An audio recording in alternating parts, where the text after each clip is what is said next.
দোস্ত আমার, নওজোয়ান সাথী আমার, প্রিয় সন্তান, তুমি আমার 16 বছর যাদের বয়স তোমাদের, তুমি আমার সন্তান।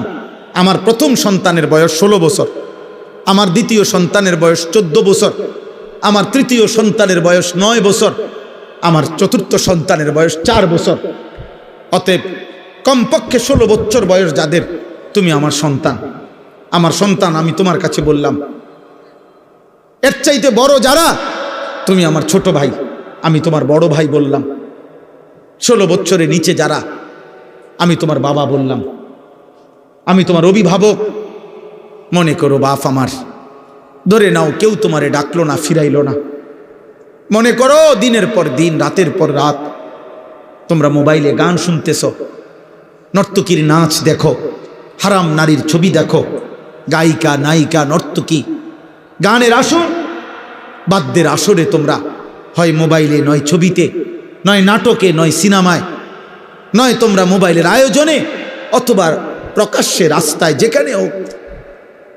আল্লাহ তাআলা কিন্তু এটা কঠিন ধমক দিছে, আমি কিন্তু তাদেরকে অপমান করব, আযাব দেব, ধাক্কা দিতে দিতে জাহান্নামে ফেলবে। খুযূহু ফাগুল্লু সুম্মাল জাহিমা সাল্লু। কিয়ামতের দিন আল্লাহ ফেরেশতাদেরকে বলবেন, আমার নাফরমান বান্দাকে ধরো, ধর তারে, অতঃপর তাকে বেঁধে ফেল।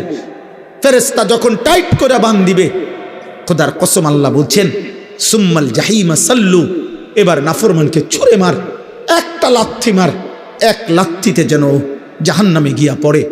এবার যখন জাহান্নামে ফেলবে, জাহান্নামের ভিতরের ফেরেশতাকে আল্লাহ বলবে, তারে 70 হাত, সুম্মা ফি সিলসিলাতিন 70 জিরাআন। আল্লাহ বলবেন, হে আমার জাহান্নামের ফেরেশতারা, 70 হাত লম্বা আগুনের শিকল দিয়া এই নাফরমানকে তার গলায় রশি লাগা, শিকল লাগা, ফাসলুকুহু, কুত্তার মতো শিকল লাগাইয়া 70 হাত লম্বা শিকল দিয়া পুরা জাহান্নামে তারে ঘুরা, আর পুরা জাহান্নামীদের কাছে বলে দে তার পাপের ঘোষণা, সে কি কি পাপ করে আসছে।